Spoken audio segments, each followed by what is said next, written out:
Hello, Christopher for Enlightened Audio here. Today we are going to improve your ability to assess the sound quality of spoken word recordings.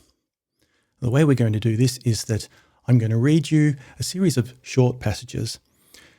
Now there's going to be something wrong with each one of these little narrations that I do. It might be that the background music is too loud, or perhaps the sound quality of my voice will be no good, or perhaps there'll be noises present that shouldn't be there. All you need to do is listen carefully and just make a note of what you hear wrong with each one. Some of these recordings have got background music and some don't. Some have got really obvious quality problems, and some of them the problems are quite subtle. And just to make things interesting, a couple of these have got nothing wrong with them at all. Let's see if you can pick those ones out. When you're finished, you can find the solutions to all of these listening tests in the description beneath this video. Now, it's unlikely that you're going to get them all right first time around, but there's nothing wrong with that. This is really just about gathering experience and practicing and learning new skills. What's really important is that you listen back to the ones you got wrong with the solution in front of you.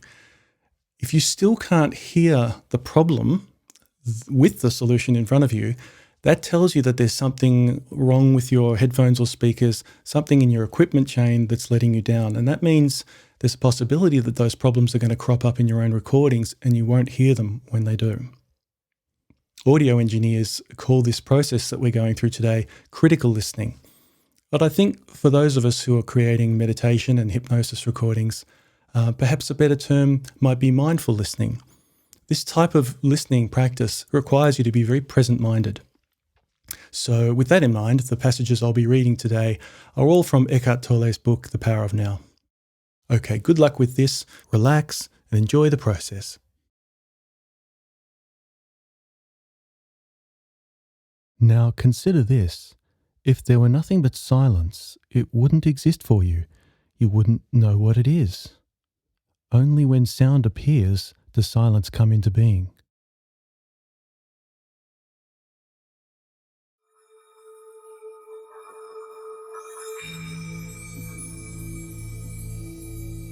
Realize deeply that the present moment is all you have.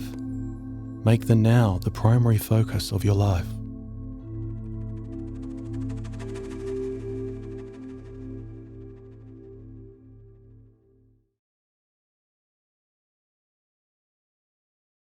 There is nothing wrong with striving to improve your life situation. You can improve your life situation, but you cannot improve your life. Life is primary. Life is your deepest inner being. It's already whole, complete, perfect.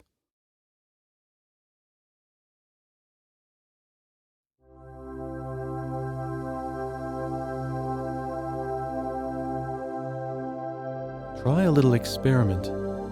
Close your eyes and say to yourself, I wonder what my next thought is going to be. Then become very alert and wait for the next thought. Be like a cat watching a mouse hole. What thought is going to come out of the mouse hole?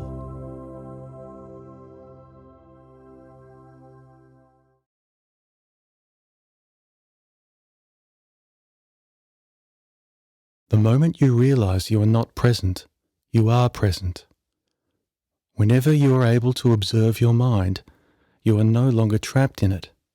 Another factor has come in, something that is not of the mind. The witnessing presence.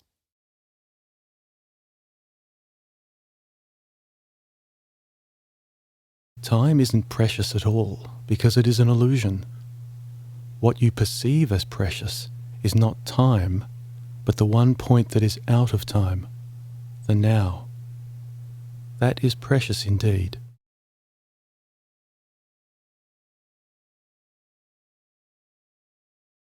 Surrender does not transform what is, at least not directly. Surrender transforms you.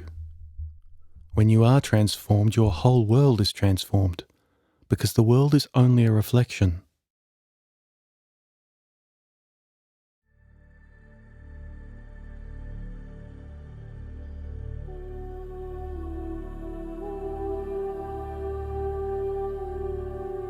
When you act out of present moment awareness, Whatever you do becomes imbued with a sense of quality, care, and love, even the most simple action.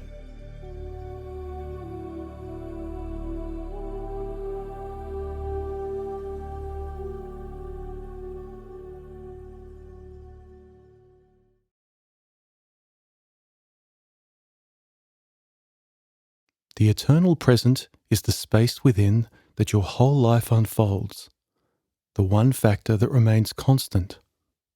Life is now.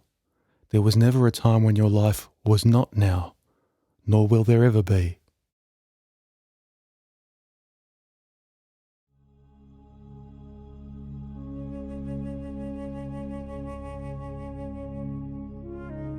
To be free of time is to be free of the psychological need of past for your identity and future for your fulfillment.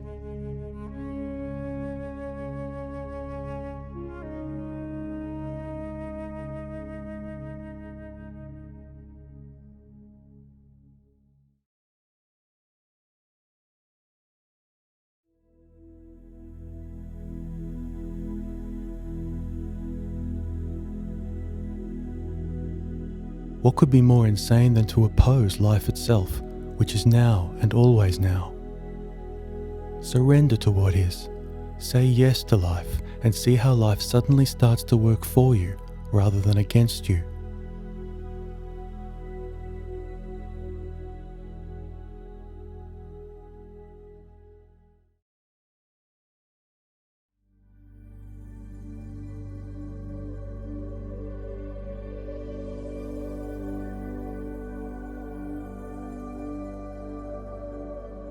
I have lived with several Zen masters, all of them cats. Even ducks have taught me important spiritual lessons. Just watching them is a meditation.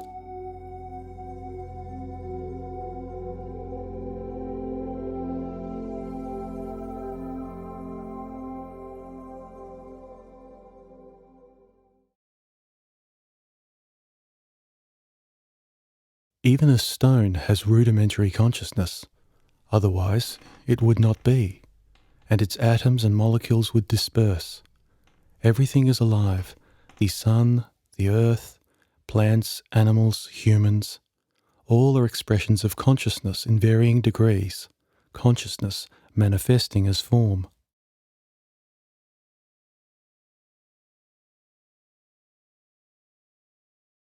Unease, anxiety, tension, stress, worry, all forms of fear are caused by too much future and not enough presence. Guilt, regret, resentment, grievances, sadness, bitterness, and all forms of non-forgiveness are caused by too much past and not enough presence.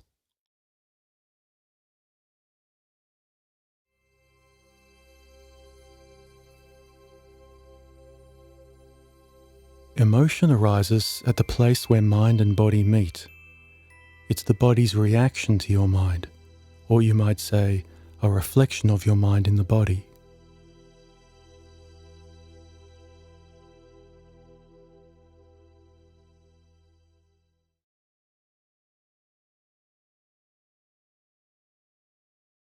When you are on a journey, it's certainly helpful to know where you are going, or at least the general direction in which you are moving.